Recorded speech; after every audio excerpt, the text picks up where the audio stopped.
halo orang-orang sekalian. Kita ketemu lagi di Ngehamtam. Kita akan diskusi hari ini soal bencana dan banjir yang sedang membasahi bumi Indonesia. Saya hari ini ditemani oleh dua ibu-ibu muda yang cantik-cantik, tapi jangan liatin mukanya, kalian mesti dengerin juga omongan-omongannya dari dua ibu-ibu ini.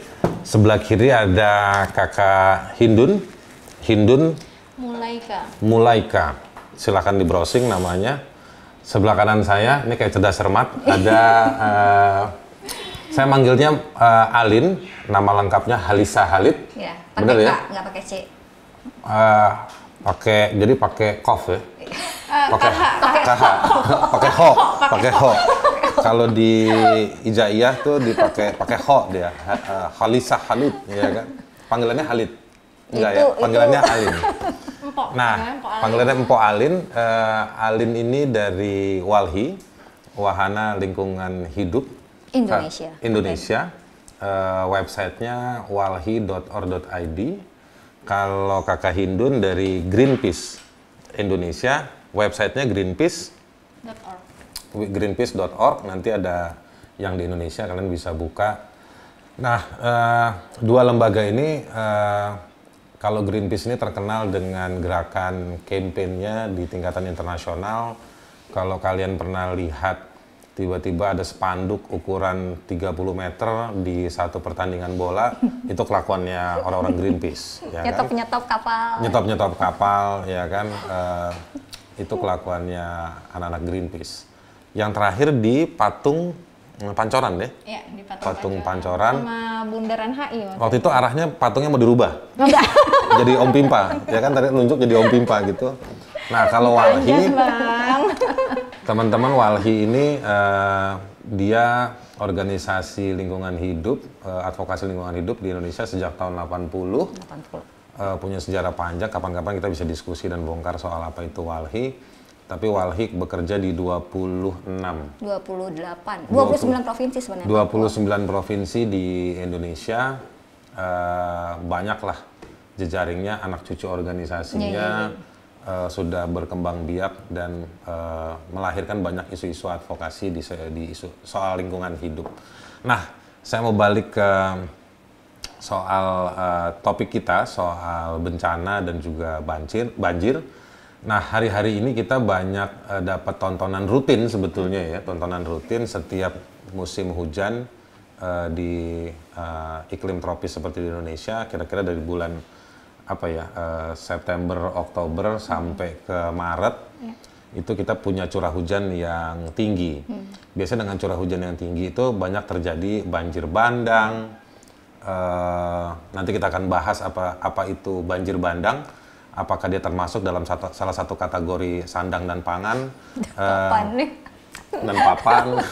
Karena yang kalau banjir bandang itu yang ke bawah papannya juga kan? Iya, kayu-kayu gelondongan biasanya. Jadi gue kepikiran nih jangan apa masuk di soal itu. Lalu ada longsor dan juga nanti kita bahas soal persepsi publik bahwa ini mau nyalain Tuhan lah kira-kira. Ini cobaan dari Tuhan dan lain-lain gitu. Oke, saya mulai dari siapa? Dari Alin ya? Bebas ya? Oke, kalau gitu dari Alin. Dari kakak Alin, ini sebetulnya pertama gini, kondisi hari-hari ini ada berapa titik banjir dan bencana? Kalau titik banjir yang terjadi kan di beberapa tempat ya. Iya. Kita tahu misalnya terakhir itu setelah Kalsel itu ada Manado. Iya. Yang videonya air loncat tuh, videonya, batu dan itu juga dikirimin video dari Direktur Walhi Sulut, dia lagi evakuasi keluarganya. Itu yang terakhir setelah Kalsel. Nah, jadi memang beberapa titik bencana. Kalau Walhi menyebutnya bencana ekologis. Beda bencana sama ekologis. Bencana alam. Jadi kalau kayak gempa itu. Kalau bencana ekologis itu artinya apa? Bencana yang ditimbulkan akibat salah urus dalam pengelolaan sumber daya alam. Nah, jadi ada intervensi manusia di situ, tapi manusia dalam konteksnya kalau ada kuasa politik di situ ada intervensi negara. Oke, berarti kan ada lokasi sumber-sumber daya alam yang harusnya diperlakukan A, tapi yang terjadi malah B. Ya, bisa kasih contoh nggak?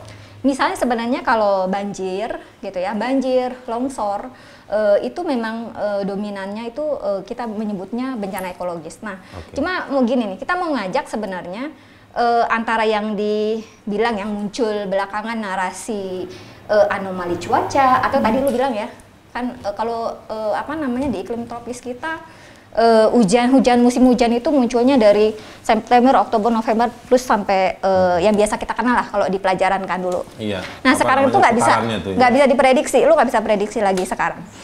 Itu yang disebutnya anomali cuaca dan sebenarnya itu adalah tanda-tanda bahwa kita tanda-tanda perubahan iklim atau situasi yang sekarang itu. Sorry gue potong. Jangan-jangan perubahan rotasi tadi itu juga gara-gara perilaku manusia dan kebijakannya yang berkontribusi akhirnya putarannya jadi nggak rutin. Iya, bener banget gitu.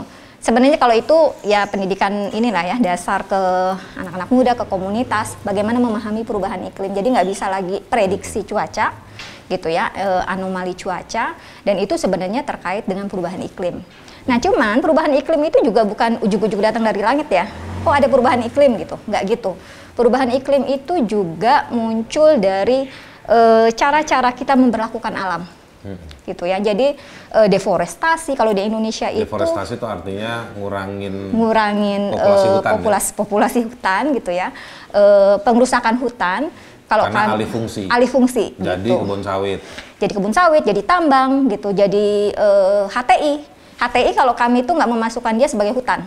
HTI itu hutan tanaman industri jadi ditanamin kayu yang untuk misalnya diproduksi. Benar gitu, buat kayu, buat pulp and paper gitu ya. Nah itu kan kertas ya. Banyak tuh yang suka ngeprint nggak bertanggung jawab tuh ya kan, berkontribusi pada pengurangan jumlah hutan. Benar. Dan hutan nggak ada, oksigen berkurang, ya, air resapan jadi berkurang. Benar. Cuman banyak yang bilang kalau HTI itu lebih ramah. Nah itu yang mau kita bilang, HTI itu buat Walhi itu bukan hutan. Karena yang namanya hutan itu dia beragam. Nah kalau HTI itu monokultur. Monokultur itu nggak bisa dikategoriin masuk ke hutan. Itu sama kayak sawit ya. Sawit kan juga mau dikampanyein itu dia hutan gitu. Kalau sawit itu end produknya minyak goreng. Minyak goreng turunannya banyak, ke coklat, ke apa yang kita pakai untuk. Nah terus yang suka jajan gorengan, ya kan? Yang suka jajan gorengan berarti berkontribusi sama pengurangan hutan ya. Gara-gara nggak ada hutan, oksigen jadi buruk, air nggak ada resapan. Tapi kita bisa ganti, tenang aja cuy, yang para pencinta gorengan termasuk gue kan. Ganti sama penggorengan. Ganti sama kelapa dong, minyak kelapa. Minyak kelapa. Bisa sebenarnya. Berarti bisa gabung sama gengnya Imanes, anak pantai. Iya. Kelapa di pantai soalnya. Oke, terus. Gitu. Nah, iya gitu. Jadi kita harus bacanya tuh utuh, jangan sepotong-sepotong. Kayak nyalahin cuaca gitu. Cuaca yang berubah yang nggak bisa diprediksi itu sebenarnya. Jadi waktu presiden bilang bahwa banjir ini karena curah hujan. Padahal curah hujan itu sebetulnya karena ada perubahan iklim. Iya, perubahan iklim itu karena perilaku manusia. Yang konsumtif, kebijakan negara yang eksploitatif gitu ya. Sebenarnya terkait sama paradigma ekonomi yang menjadikan alam sebagai onggokan komoditas ya, terus dieksploitasi, nggak ngitung lagi daya dukung dan daya tampung. Jadi emang terus dikeruk ya dari zaman pembangunan gitu, pakainya kan growth ya, kampanye growth itu yang akhirnya gold ya, emas. Growth. Oh growth, pertumbuhan. Gitu. Jadi alam ini dipaksa untuk menyuplai pertumbuhan ekonomi gitu. Tapi pertumbuhan itu pada segelintir elit kan. Nah, pertumbuhan itu nggak selalu berkeadilan, itu beda. Oke, sekarang mau pindah ke Hindun. Jadi sekarang dari sektor policy-nya sendiri nih.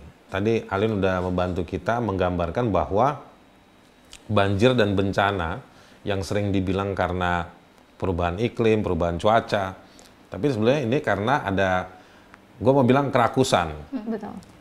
Kerakusan untuk berbisnis, ngambil keuntungan ekonomi dari kekayaan alam atau dari sumber daya alam yang ada.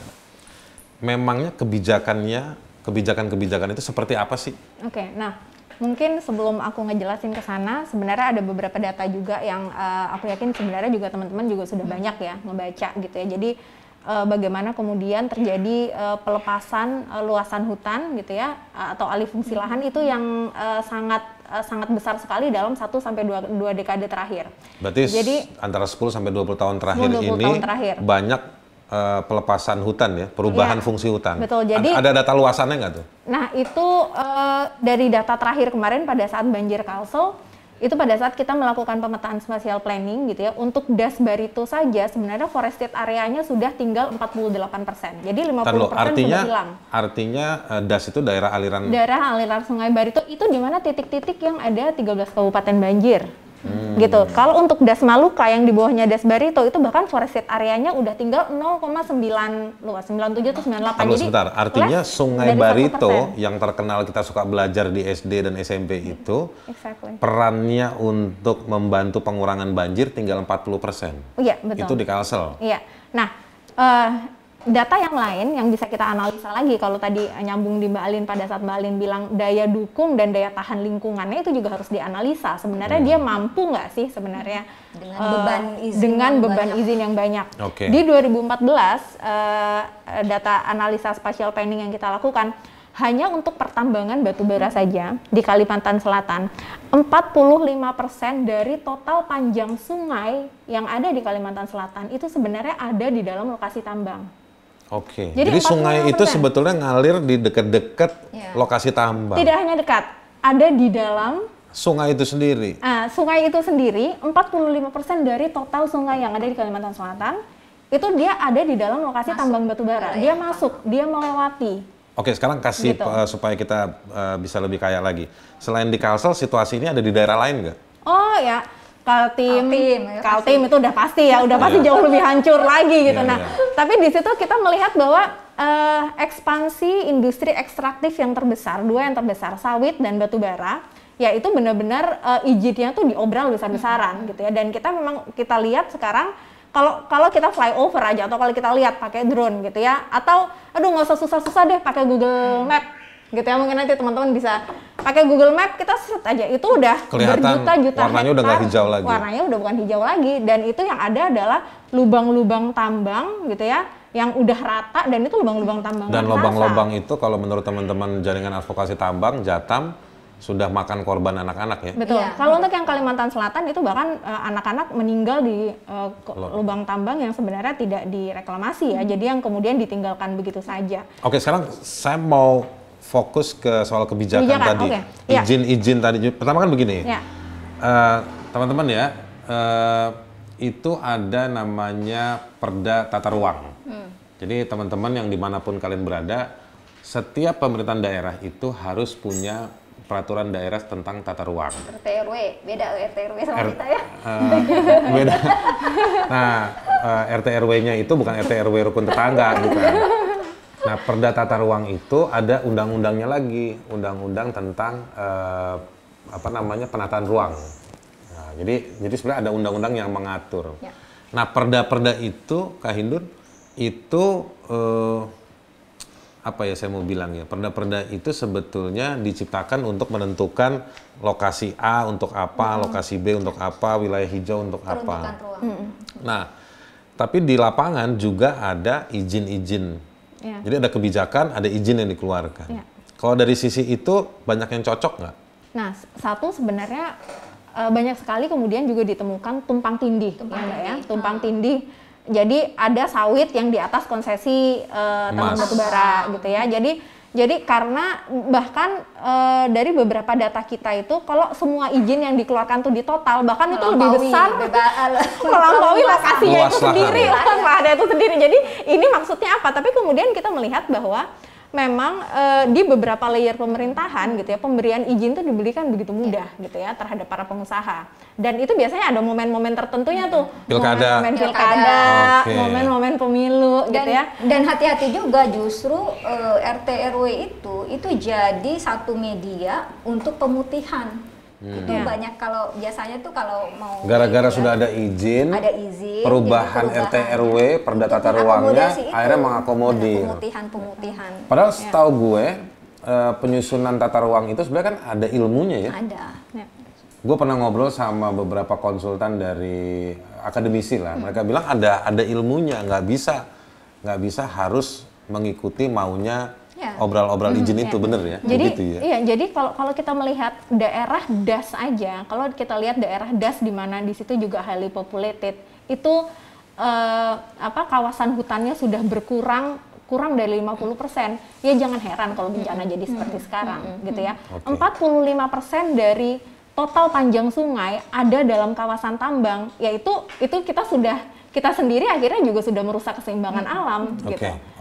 Jadi nggak perlu heran pada saat nanti memang ada akumulasi waktu yang kemudian bencana akan terjadi berkali-kali lipat. Kan banyak yang bilang ya sebenarnya Kalsel banjir ini juga bukan kali pertama gitu ya, tapi ini yang terparah gitu ya. Berarti kan berapa tahun sejak beberapa tahun, iya, tapi kan berarti kan memang sebenarnya secara lingkungan dia sudah rusak gitu. Dan mungkin juga yang harus dilihat adalah dari pola pembangunan itu sendiri gitu ya, tidak pernah ada analisa daya dukung dan daya dukung lingkungan gitu. Jadi ya semua ya udah gitu, kita kasih aja izinnya, padahal sebenarnya lingkungannya sebenarnya secara environment dia masih kuat nggak sih gitu, masih mungkin nggak sih sebenarnya gitu, itu kan udah nggak ada gitu ya. Dan tadi kalau misalkan Bang Haris nyinggung soal kebijakan, ini semakin diperparah lagi dengan adanya Omnibus Law. Gitu ya. Dan undang-undang Minerba. Sabar. Undang-undang Minerba yang baru ya. Undang-undang Minerba yang baru aja bahas itu, kita akan bahas. Tapi saya mau bikin satu kesimpulan dulu buat orang-orang yang lagi nonton.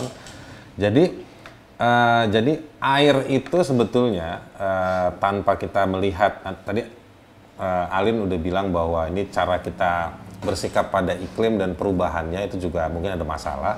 Tapi begitu air itu turun ketika musim hujan, sebenarnya ada aliran-alirannya, baik di atas tanah maupun di sungai. Tapi masalahnya lagi kemudian, sungai-sungai itu sendiri ada di lokasi-lokasi yang kemudian dipakai untuk nambang, atau misalnya perubahan fungsi. Dari sungai, atau sebelahnya sungai itu ada lahan atau kebun yang dulu hutan atau rawa, kemudian sudah berubah alih fungsi. Tadi kita banyak bicara soal tambang, tapi tadi yang di Manado itu alih fungsi pantai kan? Yang berubah jadi mall, reklamasi. Jadi airnya mestinya landai, dikasih space panjang menuju kota, tapi ditimbun. Tapi kotanya dikasih maju ke tengah air. Jadi sebenarnya saya waktu air itu 7 meter di Manado, sebetulnya kalau pakai teori alam nggak ada yang aneh. Karena memang 7 meter di situ memang udah waktunya. Cuma karena pantainya ditutup. Jadi sebetulnya kita manusia dan bangunan yang diciptakan yang menantang ombak. Jadi bukan ombaknya yang datang ke kita. Mallnya yang datang ke mallnya. Ya kan begitu kan? Cara pikirnya ini yang dikritik sama ekologi politik ya. Pendekatan ekologi politik. Jadi yang namanya teknikalisasi masalah. Gitu. Kemudian jawabannya teknikalisasi masalah gitu ya. Itu apa tuh? Misalnya teknikalisasi. Soalnya gue belum sempat diskusi di tongkrongan gue soal begitu. Jadi gini. Jadi biasanya pembenarannya pemerintah ya kalau mau reklamasi itu bilangnya misalnya pesisirnya udah rusak. Jadi pendekatan teknis. Reklamasi. Gitu. Dikasih beton. Padahal sebenarnya pendekatan teknikalisasi masalah. Padahal problem pesisir yang rusak itu juga ada intervensi kebijakan di situ. Padahal caranya bukan begitu. Bukan begitu gitu. Jadi misalnya tanam bakau. Iya, tanam bakau yang itu memang dia alami ya, penahan abrasi dan seterusnya gitu. Jadi pendekatannya dan banyak di kita itu juga cara pendekatannya kayak gitu, melihat persoalan lingkungan aspek teknis semata gitu. Nah itu yang harus mulai diubah dan kita harus maju pada ini memang terkait sama kebijakan ekonomi dan kebijakan politik gitu. Karena ada momen-momen politik juga yang itu bagian dari. Ini kita udah bahas soal bagaimana singkat soal pantai. Jadi jangan asal bawa HP punya kamera buat foto di Instagram atau nge-TikTok karena cari spot di pinggir pantai. Tapi juga ada masalah soal alih fungsi lahan atau hutan. Lalu kita seneng lihat sungai tapi cuma digambar, tapi ternyata sungai-sungai kita banyak dipakai untuk orang cari uang. Sekarang ada lagi nih, memperkaya spot-spot alam itu di-engineer untuk pariwisata.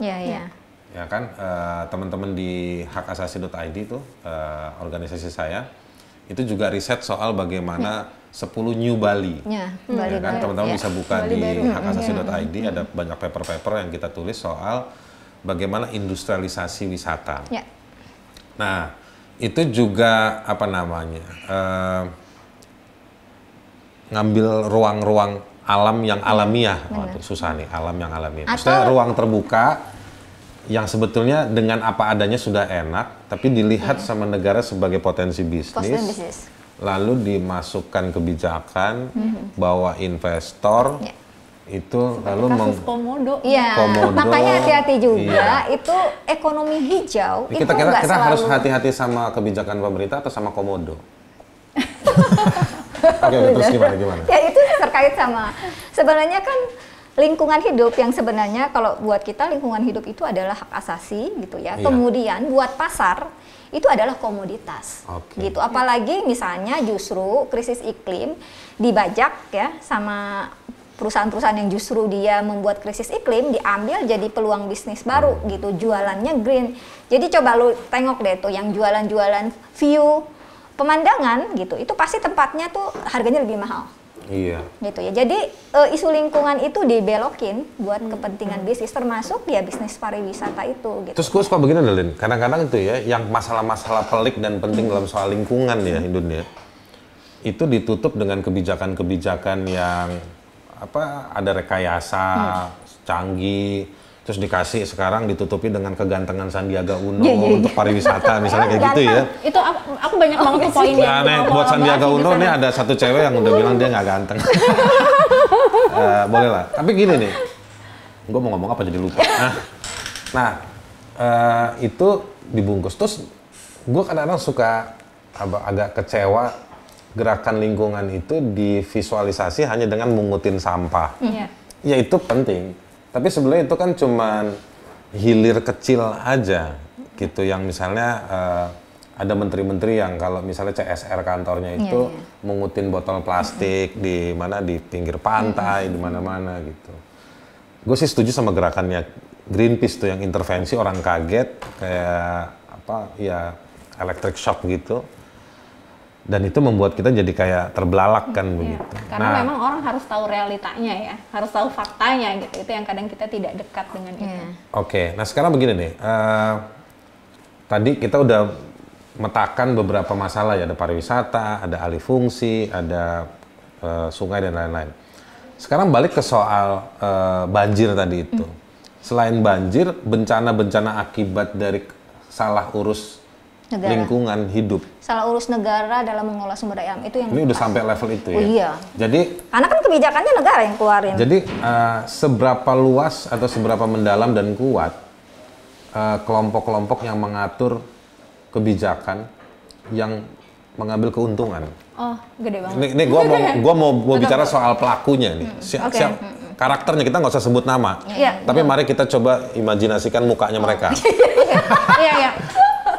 Aku sedikit mau mengelaborasi ya di sana. Sebenarnya mau kasih contoh yang konkret nih, Tadi sempat aku ngangkat soal Undang-Undang Minerba, gitu ya. Nah, jadi sebelum Undang-Undang Minerba itu diketok palu, gitu. Dari nanti monggo Mas tolong di ini ya, gitu. Dari Moody's itu sudah dinyatakan ada 7 perusahaan tambang batubara besar di Indonesia yang sebenarnya dia itu berencana untuk refinancing perusahaannya. Refinancing, jadi pendanaan ulang. Dengan jumlahnya pasti lebih besar. Pastinya, gitu ya. Tetapi mereka terkendala untuk melakukan refinancing. Kenapa? Karena izinnya sudah mau habis. Beberapa izinnya habis 2020, ada yang habis 2021, ada yang habisnya 2022. Ya. Nah, mereka akan sulit mendapatkan refinancing dalam jumlah besar dan itu pasti mereka butuh supportnya sampai jangka waktunya lama ya. Kalau kemudian tidak ada kepastian nih untuk perpanjangan izin dari negara, dari konsesi mereka, perpanjangan izin yang diberikan oleh negara terhadap konsesi mereka. Dan ini semua adalah perusahaan tambang batubara yang besar-besar kepemilikannya itu puluhan ribu hektar gitu ya. Kita nggak bicara yang ecek-ecek lah gitu pertambangan karungan ya, karungan gitu bukan. Ini batu bara, tapi kan tambang itu nggak cuma batu bara kan? Exactly, betul. Nikel lagi berkembang. Nikel itu pakai mobil listrik itu. Itu yang dibungkus dengan ekonomi hijau tadi. Jadi sebenarnya banyak banget nih kasusnya gitu ya. Iya, gua belakangan lihat banyak iklan mobil listrik. Sementara listriknya dari batu bara. Mobilnya juga mahal, ya kan? Kemarin gue mau beli, gue pikir-pikir kok mahal. Kesian aja udah benar. Ya kan, akhirnya sementara gue beli kabel cas aja dulu, ya kan? Jadi batu bara, nikel, emas juga. Pasir besi di Jawa itu juga masuk. Di Jawa kemarin dapat kabar dari teman kita lah, nanti bakal gue undang juga sih. Di Jawa Timur bagian selatan, pasca siapa nih terbunuh? Budi Pego. Kok Budi Pego? Siapa? Yang kemarin Salim Kancil. Salim Kancil. Pasca Salim Kancil justru tambangnya makin menggila. Jadi artinya bisnis tambang nih gila-gilaan di Indonesia ya? Iya, gila-gilaan dan sebenarnya itu bisnis paling primitif. Paling primitif. Jadi ada prinsip mereka itu gali, datang, pergi. Gali, datang, pergi. Itu ininya Jatam ya, itu gali, datang, pergi. Jadi, dan memang kemudian banyak lubang-lubang yang tidak direklamasi. Karena kenapa? Karena sebenarnya kos untuk reklamasi itu sendiri itu dikorup. Dikorup, tapi memang itu mahal banget gitu. Jadi kalau misalkan mereka benar-benar mau melakukan sesuai by the rules ya, misalkan itu mereka juga harus rogoh kocek gede juga gitu. Jadi ya karena itu kenapa jangan heran gitu kalau di Kalimantan Selatan, Kalimantan Timur itu namanya lubang-lubang raksasa, panjangnya aja bisa sampai 2 km. Kita jalan aja udah capek. Itu tuh satu lubang besar. Lubang tambang yang ditinggalkan begitu saja. Diameternya? Iya, diameternya atau kadang ada panjang. 2 km. 2 km. Ini dari sini kemana tuh? Bang Haris mungkin. Gua kalau jogging 5 km.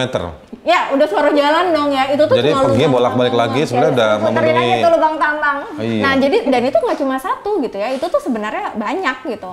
Pernah didata nggak sih ada berapa lubang tambang karena emas dan batu bara?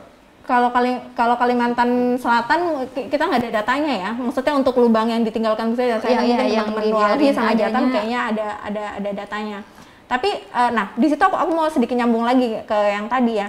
Jadi dengan kondisi, karena itu kenapa aku selalu bilang tidak ada analisa menyeluruh terhadap sebenarnya daya dukung lingkungan kita, sebenarnya alam kita tuh masih mampu nggak sih gitu ya? Tidak ada atau tidak dijalankan. Jadi artinya kemampuan itu ada untuk menganalisa, mengevaluasi, tapi nggak mau dilakukan. Secara kebijakan ada. Seharusnya. Di mana itu? Di kebijakan mana? Iya, misalnya kalau kita mau mereview Undang-Undang 32, Undang-Undang 32 2009 ini kan menurut kita tentang lingkungan hidup tentang perlindungan dan pengelolaan lingkungan hidup. Iya. Itu undang-undang yang progresif. Iya. Gitu ya. Tapi ya sekarang dibunuh lewat Undang-Undang Cipta Kerja. Itu dia. Jadi instrumen lingkungan dianggap oleh investasi itu sebagai satu hambatan investasi selain soal tanah dan soal buruh. Makanya kan kalau di Undang-Undang Cipta Cilaka itu sebenarnya kan dia mau upah buruh murah ya. Tanah yang gratis kalau bisa dan dan instrumen lingkungan itu dikurangin. Oke, sebentar. Jadi orang-orang sekalian, kita mau nggak mau juga bicara soal aturan hukum. Nah, di aturan hukum yang terkait dengan lingkungan hidup yang kemudian kita lihat banyak terjadi banjir dan bencana itu, dan ini mungkin akan tambah parah. Maksudnya dua kakak-kakak ini adalah situasi kita bakal bisa lebih parah. Karena sebetulnya aturan hukum yang mengatur supaya lingkungan hidup menjadi lebih baik itu udah ada di Undang-Undang 32 tahun 2009. Tetapi undang-undang ini belum optimal dijalankan, sudah mau dihapus diganti dengan undang-undang omnibus itu, Undang-Undang Cipta Kerja, Undang-Undang Cilaka. Nah, jadi yang mau kita diskusikan ya sebetulnya dari undang-undang yang ada aja prakteknya nggak sama dengan aturan hukum dan itu jadi buruk. Nah, apalagi kalau dilegitimasi dengan sistem yang buruk, bisa jadi nanti prakteknya tambah lebih buruk. Betul. Apakah itu artinya kita lebih banyak harus investasi beli perahu karena bakal banjir?